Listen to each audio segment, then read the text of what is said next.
शहर का बाजार जीवन से गुलजार है। रामू अपने समोसे के ठेले के पीछे गर्व से खड़ा है। उसके गर्मा गर्म कुरकुरे समोसों की खुशबू हवा में फैल रही है। वह एक नया साइन लगाता है जिस पर लिखा है स्पेशल समोसा 20 रुपये, जो बढ़ी हुई कीमतों की एक साहसिक घोषणा है। छोटू, एक छोटा लड़का, रामू की दुकान पर पहुंचता है। उसकी आंखें उम्मीद भरी विनती से चौड़ी हो जाती हैं। भैया, कृपया मुझे एक समोसा दीजिए। रामू का चेहरा दृढ़ बना रहता है। वह मांग करता है, मुझे 20 रुपये दो। छोटू हैरान होकर विरोध करता है, अरे भैया, कल तो सिर्फ 10 रुपए थे। रामू की आवाज अटल है, आज महंगा है। लेना है तो लो, वरना छोड़ दो। तेज धूप में लंबी छायाएं पड़ती हैं। जब एक बूढ़ा बाबा रामू की हलचल भरी दुकान के पास आता है। रामू अपने समोसे करीने से लगा रहा है।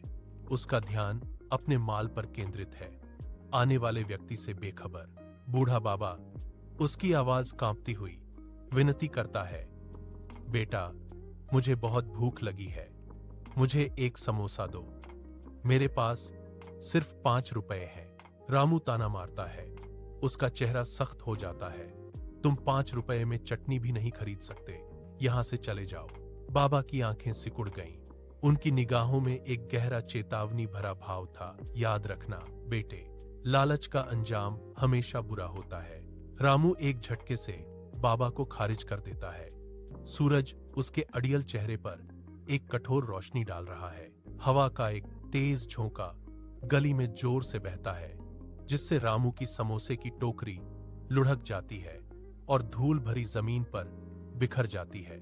रामू हारकर जमीन पर बैठ जाता है। उसकी रोजी रोटी बर्बाद हो जाती है और वह रोते हुए कहता है, हे भगवान, मेरे समोसे।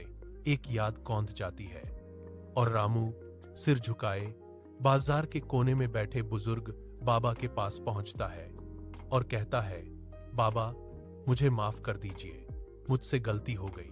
बाबा धीरे से मुस्कुराते हैं। ज्ञान देते हुए अपनी गलतियों से सीखना सबसे बड़ी बात है।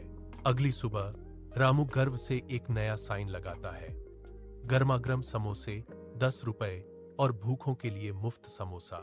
एक खिले हुए मुस्कान के साथ रामू छोटू, एक छोटे लड़के को समोसा और चटनी देता है, क्योंकि लोग उसकी नई भावना से आकर्षित होकर इकट्ठा होते हैं।